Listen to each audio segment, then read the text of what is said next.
चलिए इसके साथ ही अब आगे चलेंगे अगले श्लोक की ओर। श्लोक नंबर 59।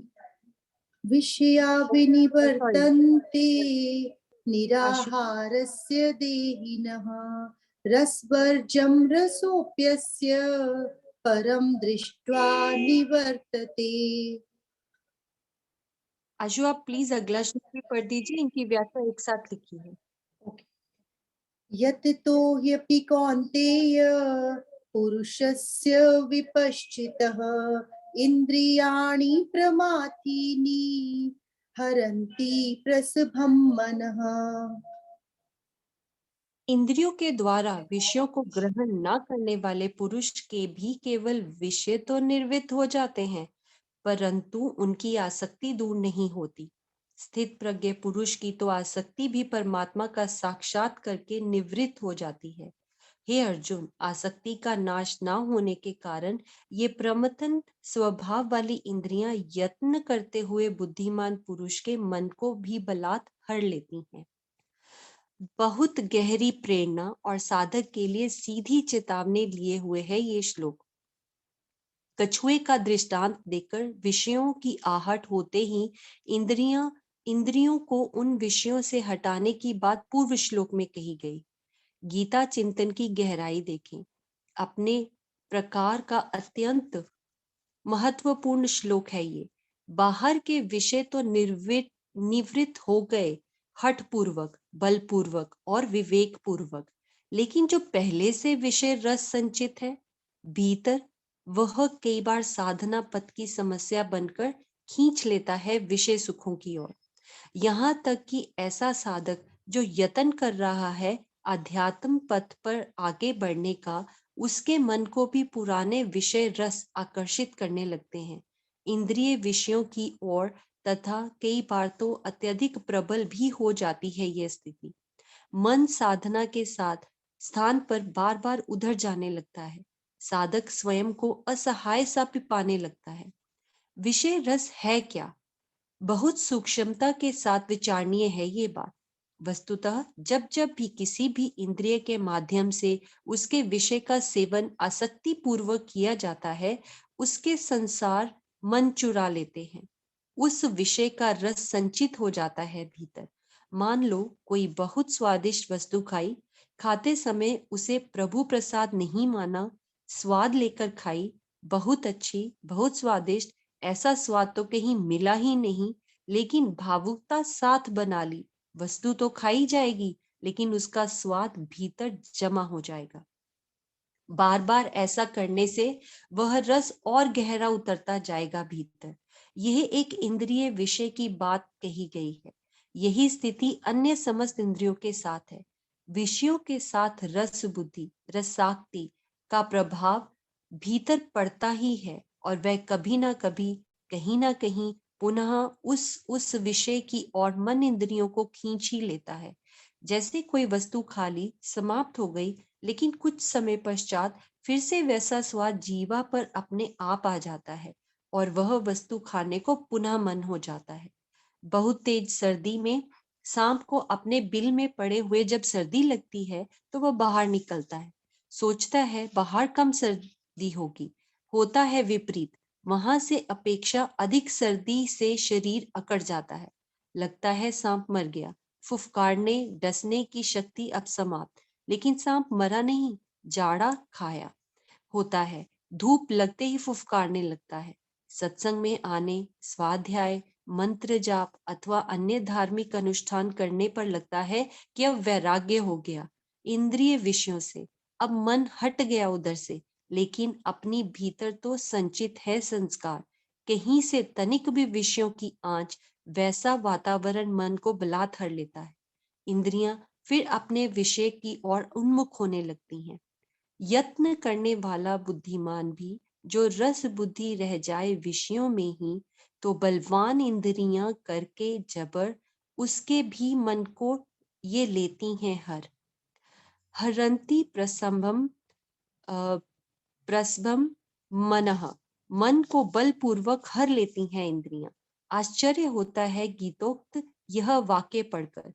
एक बात स्पष्ट है, आश्चर्य भले ही हो, लेकिन गीता का प्रत्येक शब्द जीवन के यथार्थ को प्रकट करने वाला है। जैसे संचित संस्कार होते हैं, वैसे ही मन में विचार उठते हैं और तब मन विवश सा होकर रह जाता है।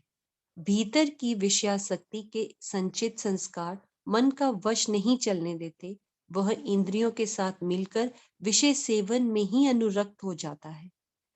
पुरुष्य विपक्षित बुद्धिमान पुरुष की ओर संकेत है गीता का। बुद्धिमान होना अच्छा है, होना चाहिए।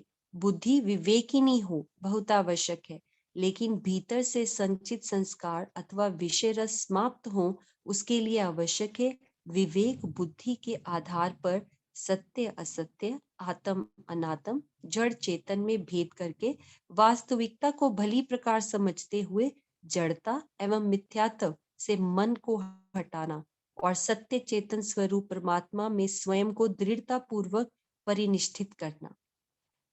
ए विचारवान सुधी साधक, यह सत्य को अभी से स्वीकार कर भीतर के जन्म जन्मांतर से संचित विषय रस को नष्ट किए बिना कोई विकल्प नहीं उद्धार का। उस विषय रस को नष्ट करने का कोई दूसरा साधन नहीं। उसके लिए भीतर तन्मयता, एकाग्रता का अभ्यास, वृत्ति की उस सत्य चित्त आनंद स्वरूप परमात्मा में एकरूपता हो जाए। बात सीधी है, बाहर शरीर पर कोई घाव, बाहर ही कुछ दवा या लेप आदि लगाकर ठीक हो सकता है। कोई बीमारी दवा खाकर दूर हो सकती है, उपचार संभव है। लेकिन कोई गहरा घाव जिसकी जड़ें आगे बढ़ने की संभावना है, उसको तो शल्य चिकित्सा या बिजली के करंट तक की स्थिति ही निर्मूल कर सकती है। संचित विषय रस बहुत गहरा मनोरोग है। इसका उपचार तो एक ही परम तत्व में पूर्ण अवस्थिति, परम तत्व का साक्षात्कार। इंद्रियां सब विषयों से ली हटा, छिपा है मगर मन में राग इनका, मिटता है यह पूरा तो सब अनुभव परम तत्व का होता जब। विषयों में रस देखकर, मानकर अथवा पुराने विषय रस के कारण मन बार बार इंद्रियों के माध्यम से जाता है विषयों की ओर। आवश्यकता है इस बात की कि मन को वास्तविक शाश्वत अक्षय रस मिल जाए। मिल सकता है, यह विश्वास रखो। परमात्मा रसो वैसह है, रस का अक्षय भंडार है। जब परमात्म चिंतन करते हुए वृत्ति तदाकार होगी, तब निश्चित है कि भीतर से रस का भंडार मिल जाएगा। क्षणिक एवं परिणाम में दुख के ही हेतु विषय रस की ओर मन नहीं जाएगा। यही कारण है कि जिन महापुरुषों को भगवत साक्षात्कार हुआ अथवा जिन्होंने इस अवस्था का आनंद अनुभव कर लिया, स्वयं भगवान के द्वारा कुछ मांगने को कहे जाने पर भी कुछ और नहीं मांगा उन्होंने। प्रहलाद ने तो सीधा कह दिया कि बहुत आग्रह है, यदि आपका मांगने हेतु तो मेरी यह मांग पूरी कर दो कि मेरे जीवन से मांगने का रोग ही मिट जाए। आप मिल गए और मांगने को शेष रहा ही क्या। जो कुछ भी मांगूंगा आपसे निकृष्ट स्थिति ही होगी। तो सर्वोत्कृष्ट प्राप्त हो जाने पर निकृष्ट स्थिति की मांग, स्वच्छ मधुर जल उपलब्ध हो जाने पर भी नाली का गंदला पानी पीने की इच्छा। ऐसे और भी बहुत उदाहरण है महापुरुषों के जीवन में। प्रेरणा ले ऐसे महापुरुषों से, प्रेरणा ले गीता जी के इस विलक्षण चिंतन से। प्रयास करे जीवन को इस आनंदमय स्थिति की ओर आगे बढ़ाने का। विश्वास दृढ़ बनाए रखे। यह अवस्था असंभव नहीं है, हमारी पहुंच में है। अनेकों ने बनाई है, हम भी ऐसा कर सकते हैं। लक्ष्य ऊंचा रखें। गीता प्रेरणाएं सबके लिए हैं, सभी इसके अधिकारी हैं। फिर उत्साह क्यों नहीं। प्रमाद छोड़े, अविश्वास की भावना को तनिक भी न पनपने दे भीतर। ऐसे भक्त वत्सल भगवान श्री कृष्ण कितने स्नेह आत्मीयता के आगे अर्जुन के इसी प्रश्न के उत्तर में अपनी निकटता की प्रेरणा दे रहे हैं। बहुत ही खूब व्याख्या है ये। और आशु जी आप हैं?